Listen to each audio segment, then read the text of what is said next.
Hey, thanks, Rebecca and the band, for leading us so well. I love when we get to gather and sing together. And man, if it is one of your first times, like I mentioned earlier, you can text Anthem Next to 41411, and we'd love to help you take a next step in your journey of following Jesus. I want to say a special thank you to those of you who give consistently week in and week out to make environments like this happen. Thank you for leveraging your resource for something bigger than yourself to create environments where people hear about a God who loves them and is for them. Thank you. If you want to be a part of that group of people leveraging your resource, again, you can text Anthem Next to 41411. Well, we have a fun morning planned. I'm joined by my friend, Mr. John Berkmeyer. Hey guys, good to see you all. Say hi, John. Well, I can't see them, can I? No, you can't actually see them. I wish I could.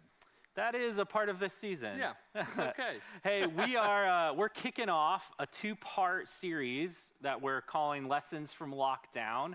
And we just wanted to have a kind of informal conversation about what God's been doing in our hearts, in our personal lives, and here at Anthem. And John and I are going to have this conversation this morning. And then next week, you'll want to tune in for that because we've asked all of our staff team to get on video and have this same kind of conversation. So you're gonna love hearing from all of them. Some of them you don't hear from a lot. Yeah. So it's gonna be super cool. So we'll just jump right into this conversation that I think will be— I'm excited about it. It's actually interesting. If you remember at the beginning of all of this Corona stuff, we started just like this. You know, you and I sitting in orange chairs. We had up on that stage behind us. Up on the stage, we had no idea kind of what we were in for, and we didn't know if it would be a week. And do you remember? Two. This is what I was thinking about. We thought maybe it was going to be like a week. Yeah, like we'll do this for a week or two, and here we are in like day 125 or something. Yeah, 125,000. Well, something like that. But I keep laughing with people that it's like the thing where you think you're running a 5K. Yes. But then at the end of the 5K, they hand you a bike. Right. And then at the end of the 12 bike, miles on the bike. Then they're like, hey, go swim too. And you're like, wait, I didn't know I was running a triathlon. I know.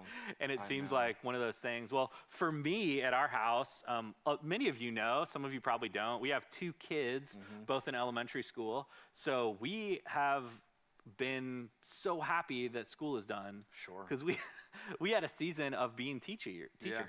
We were teaching both of our kids. Hard school homeschoolers. Hard school homeschoolers. We were teaching both of our kids, and every morning we'd wake up early. My wife would take Hattie, our oldest, and I'd take Clara, our youngest, and we'd hop on Google Classroom and knock it out. And man, I know so many of you guys were going through that, and it was just a hard season for our family to feel like we had to chug through those moments, and our relationship with our kids changed a lot. I'm sure. Which was really challenging. So that was a hard season. And then just, through that season of being all together all the time, we had to think a ton about, be more aware of our own mental health and emotions and what's going on. And for us, we're fairly recent to Gainesville.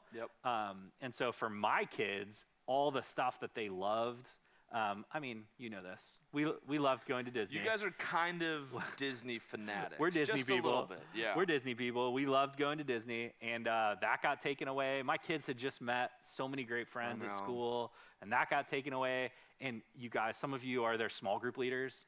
They were obsessed with being able to get on Up Street, and that got taken away. So, man, and I know a lot of you guys have been in this season too, just the season of feeling that loss and stuff and figuring out how to deal with it. So, our house, it's been a bit of a run. Well, and so many of the things that provide consistency and like a schedule to our lives revolve around not being in our homes, right? And so there's so much that kind of got disrupted in this season for so many people, for kids, for adults. I think no matter your age, we can all agree that this has been a disruptive season to like things that we would normally do. Like the normative elements of our life have been overturned. Disrupted. Yeah, absolutely. And for me, like obviously my wife and I, we don't have kids, and so we've actually kind of had it probably much easier. Not probably, definitely have had it much easier than you, and much easier than so many of you that have kids. But, for me, it's really just been, as you know, with my mom's cancer and stuff, like the kind of the stress and anxiety around like COVID and just being worried for her. I mean, it's such a bizarre thing to feel so helpless when there's a virus that's, seems to be in a lot of ways everywhere you go. I mean, it is everywhere you go at some capacity.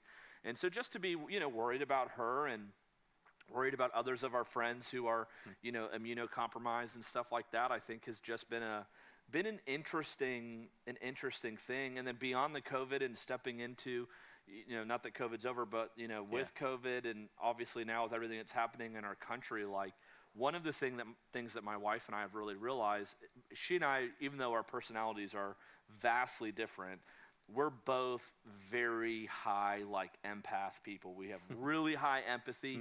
And what's so interesting is this season has been, if you're an empathetic person, if you like feel for and feel with other people, this has been an exhausting season for you. And, for me, getting so many different, I know you've had many different phone conversations with people who are struggling in this season. There's this emotional hygiene side of things that I've had to work through, of just going, man, okay, why am I so worn out today? And normally it's because because I'm such a high empathetic person, I'm like carrying the weight of like everybody else's. All this other stuff.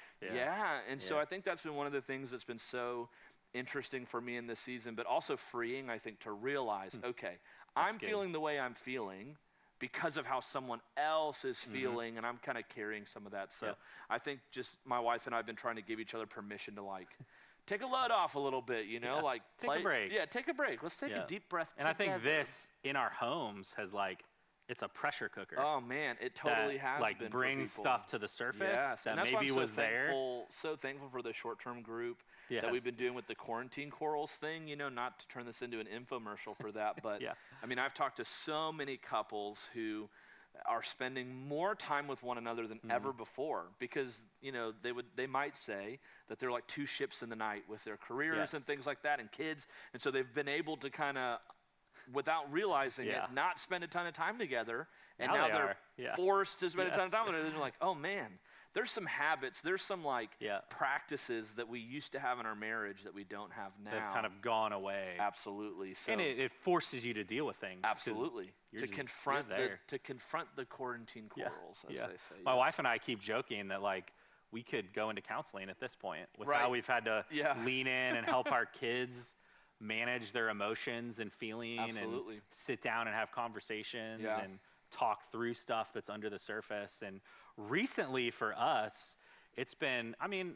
my daughter is 9, so she's not unaware of the world and what's happening in the world. Totally. And the injustice of racism has been like a significant conversation in our house. And part of that is, I love this about kids.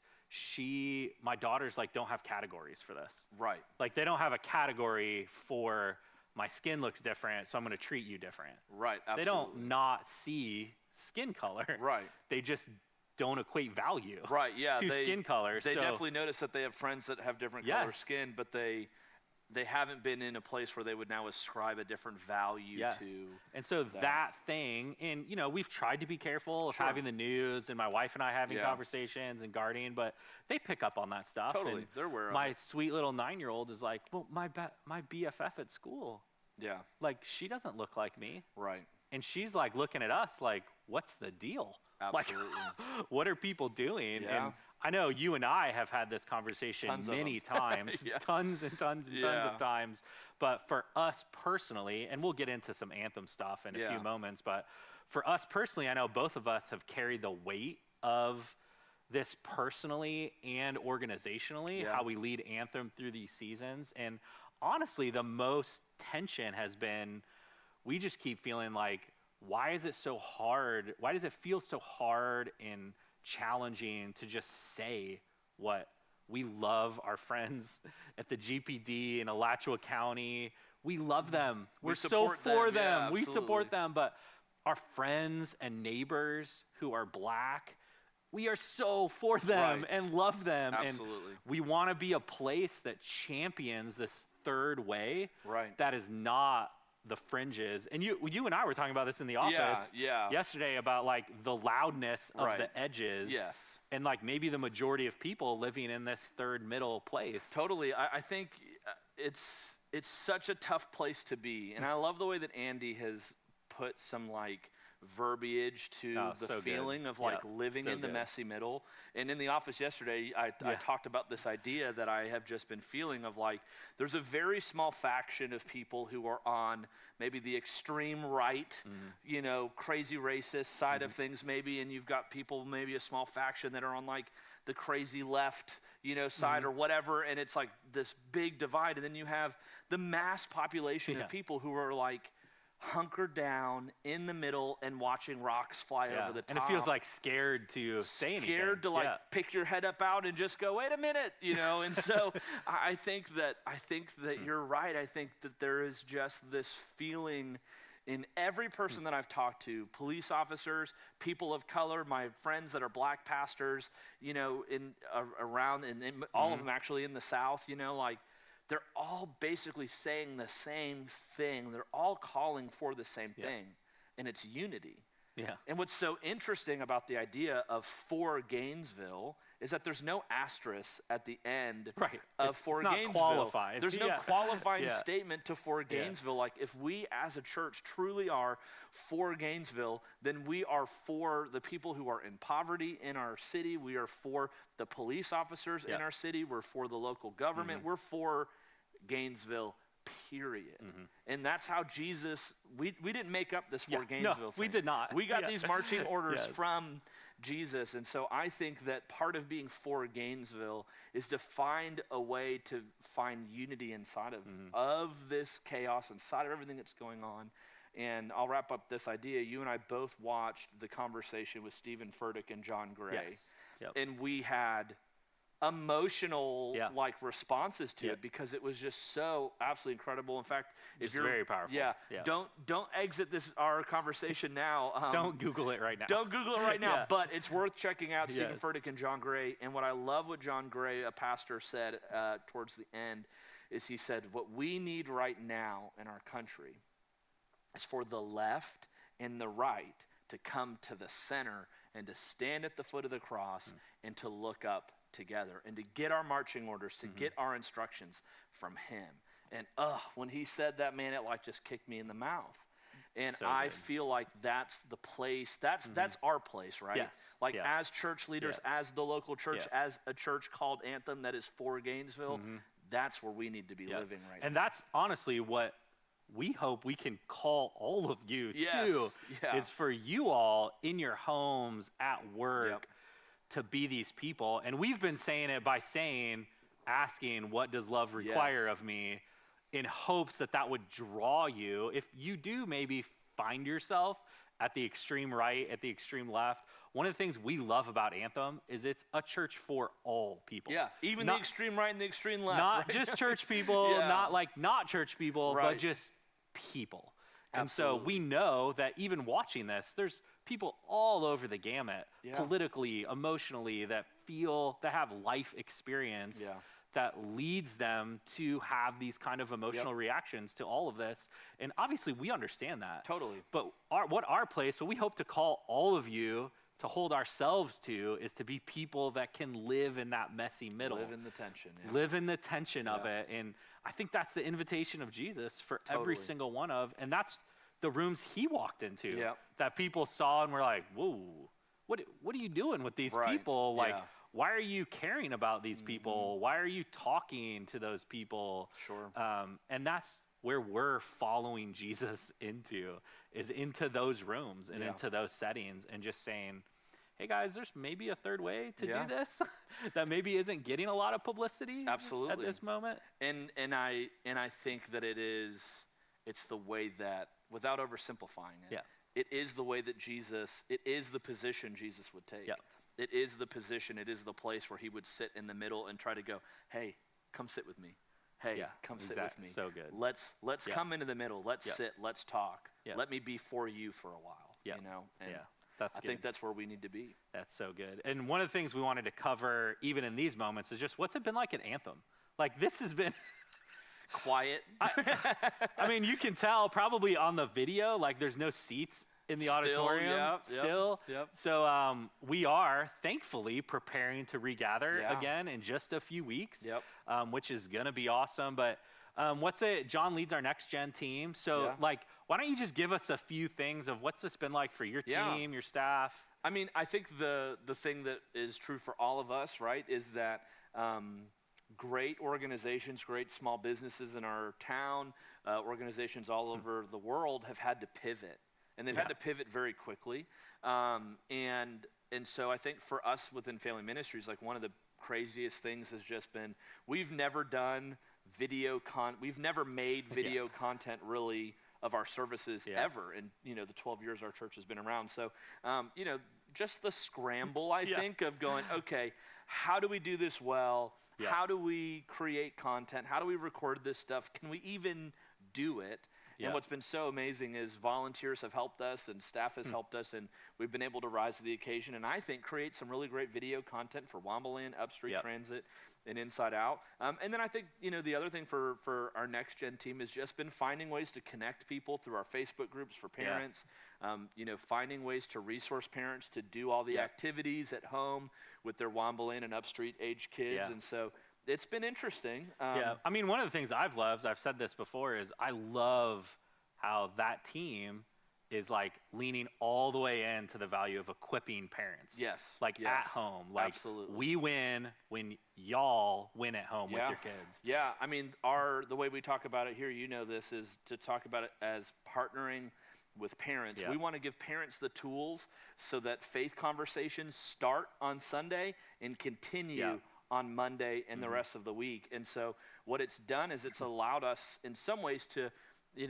not ragging on anybody, right? But it's basically been able for us to go, hey parents, here's something we've been giving you for years at Anthem. That hey, now you got to use it. Now you got to use it. Like now's a great time to use it. And it's been amazing because parents are going, oh, this has been so fun. It's been so cool to see my kid engage with Ollie and Womberland and dance around and, do that. And to give high school parents and middle school parents conversation guides to have tough conversations with their kids and students. Like, we do that all the time.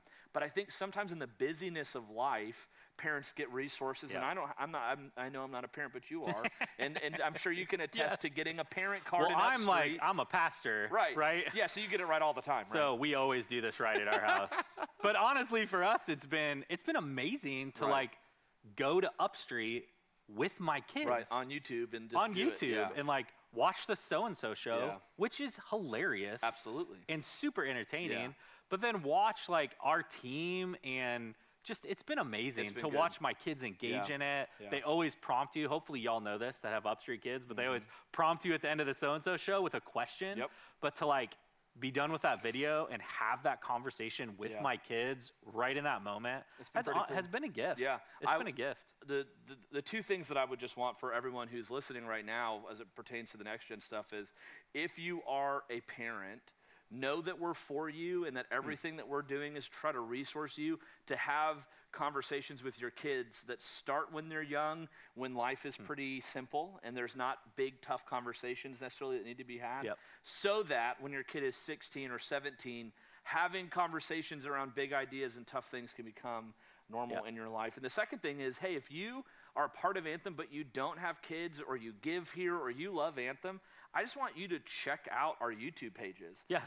Whether you realize it or not, you're a part of creating what we create for kids and for students. So thank you so much for helping us do that. So that's and maybe just a little plug.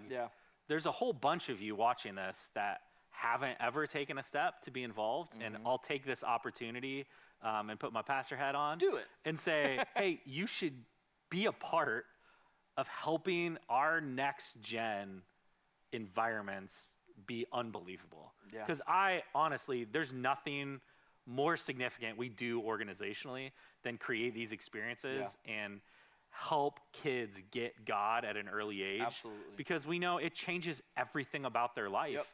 And man, I'm talking to somebody, Yep. hopefully, Yep.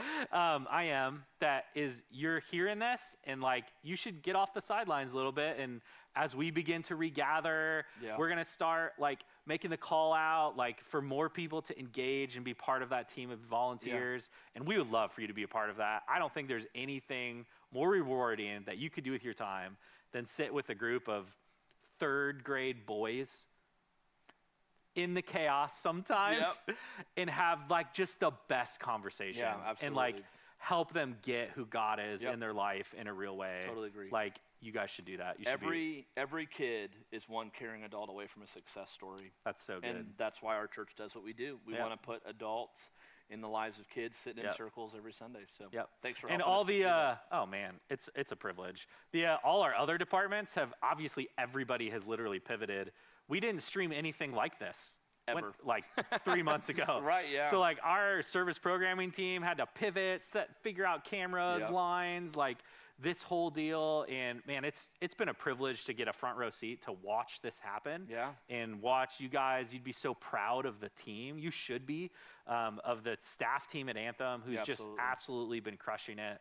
Our adult ministries team, all of you guys, you know, we are not a church that has community groups. We're a church of groups, and that's allowed us in some really healthy ways to like more or less weather this season because you guys are connected in smaller communities, which, you know, Andy talked about it this past weekend. Like, you're not wired to do life alone. You're wired to do life with other people. So another plug in this season, like I think this illuminated for some people how disconnected they are. When you can't like run into people at the office or go to lunch with friends or whatever, like, but having a disconnected sphere around you and not being really connected with people. And that's why we do community groups. And we're going to be launching more of them in the fall. So stay tuned for that. And it's our hope that literally every single person watching this has a circle of people that you can trust in, that will celebrate with you when it's time to celebrate and will cry with you when it's time to cry, and everything in between can just be part of your life.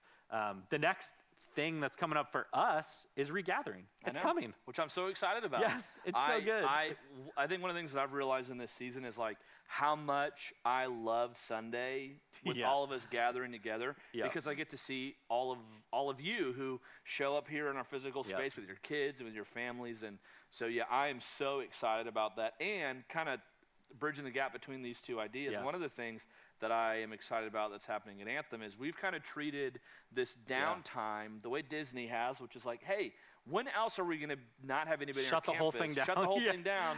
So we have been working on some really big surprises in our some pretty cool stuff. Some pretty cool stuff in our physical spaces, in kids and students and in adults. Some stuff that when you guys get back here on site, I'm not going to tell you what it is. You're going to have to wait. To stay tuned. But man, we've got some cool stuff that we can't wait to show people. That's just been so fun to work on. It's going to be awesome. Yeah, I'm excited about it too. It's going to be really awesome. Yeah, but the regathering thing is going to be great. I can't wait. So you'll have more info and details coming out in the next couple weeks. But man, we're so excited.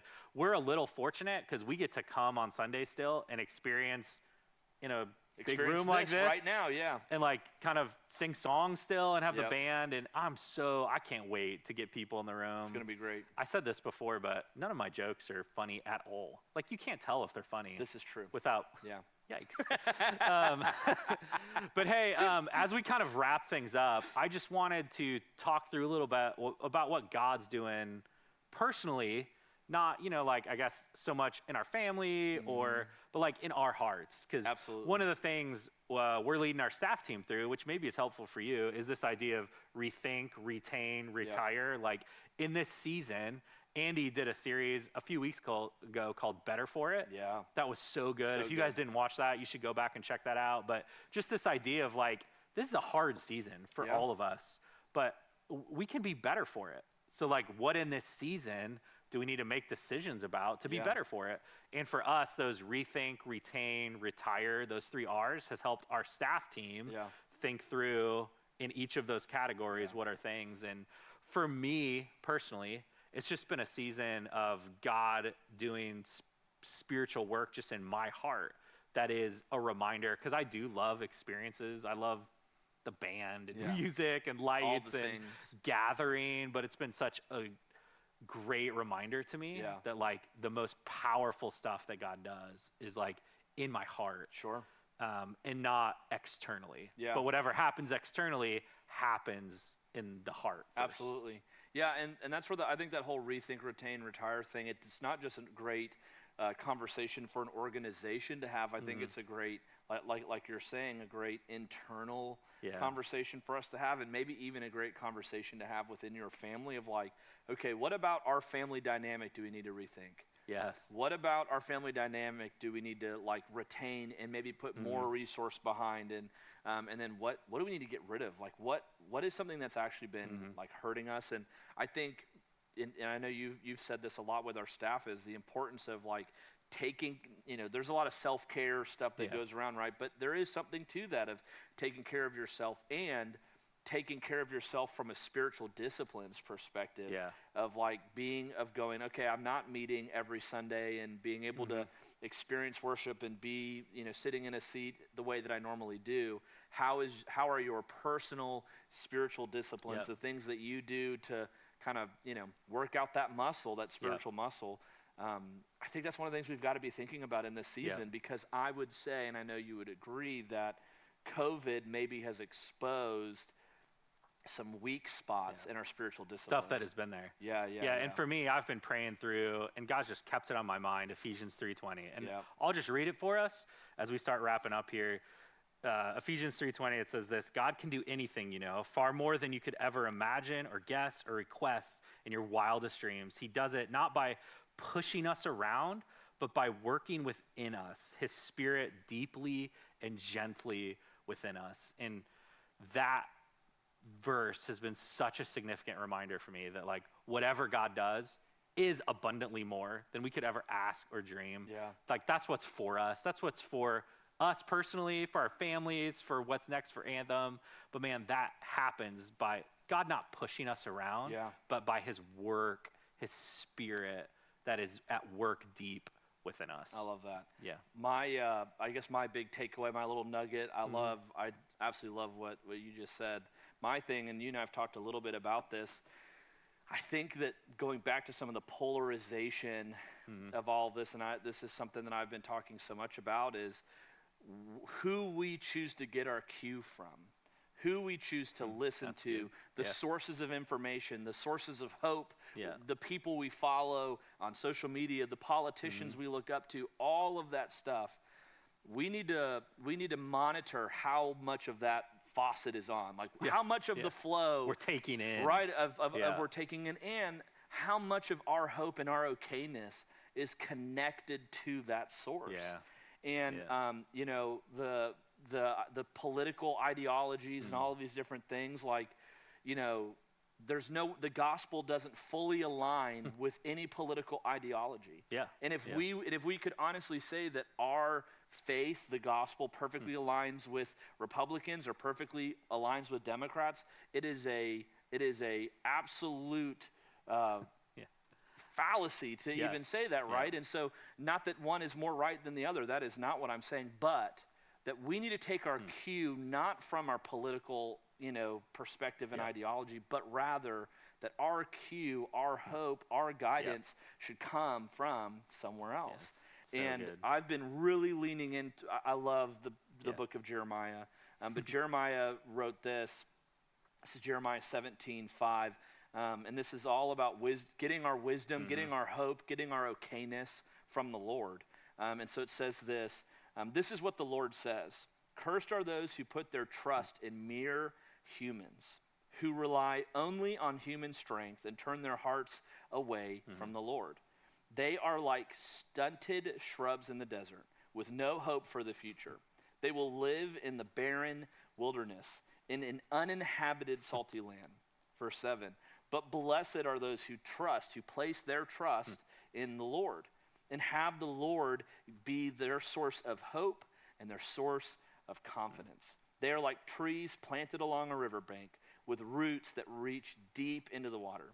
Such trees are not bothered by the heat or worried by long months of drought or global pandemics. Their leaves stay green, and they never stop producing fruit. This is the last part. The human heart is the most deceitful of all things and is desperately wicked. Who really knows how bad it is? But I, the Lord, search all hearts and examine secret motives. I give all people their due rewards according to what their actions deserve. And that passage has just been the centering point for me to go, listen, we can all agree that the last perfect man that walked the face of the earth died on a cross. Yep. And so for me to like get my hope or my guidance solely from some guy who hosts a podcast or some article or you know a tweet or whatever, we're missing out. Yeah. We're missing out. And our roots, the roots of our existence are going to be so shallow. Yep. And so my thing that I have just been learning and reminding myself of is like, I need to really in this season lean further into my relationship with my Heavenly Father and to take my cue from Him and to put my hope and my okayness and to hitch it to that wagon and not some other. So I hope that's helpful. That's so good. Yeah, hey, season. To end this morning, I asked the band to do this specific song. Sweet. And this song has been kind of like an anthem in this season for me. And I hope it becomes one for all of us. And the invitation for all of us isn't hopefully not to just support Anthem, who's for Gainesville or for people, but for you to join us, for you to be part of this, for you to decide maybe like what John was saying, to center on Jesus and not take our cues from other places, or maybe for you to, in these next moments while we're singing this, be like, you know what, I haven't really been this. Like, I haven't lived this out with my literal neighbors and friends around me. And like, maybe this is a moment where the words we're about to sing become your words and become the words that are true for you in these moments. And like, it can be an anthem. Absolutely. Well, we say it around here all the time, don't we? The songs we sing impact the lives that we live. And this song is that, man. Absolutely. And I'm so excited for you guys to experience wherever you're at this morning. And you know what? I can't wait till we get to sing this song together when we regather. So let me pray for us, and the band is going to lead us. Awesome. God, thanks so much for who you are. Thanks for your Son. Man, I just pray for all of us in these moments, for bringing us through to this moment.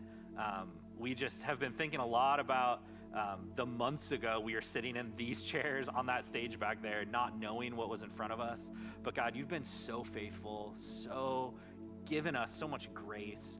And God, we're so thankful for that. And just acknowledge who you are in our lives, who you are at the center of this church that we all love. And God, in these next moments, I pray for all my friends on the other side of the screens and cameras and sitting on couches and in living rooms. Man, I just pray, God, that you would do something special in these moments as we sing these words that are so true about who you are and who we're called to be. So God, thank you. Thank you. And it's in your Son's name, in the name of Jesus, we pray. Amen. Amen.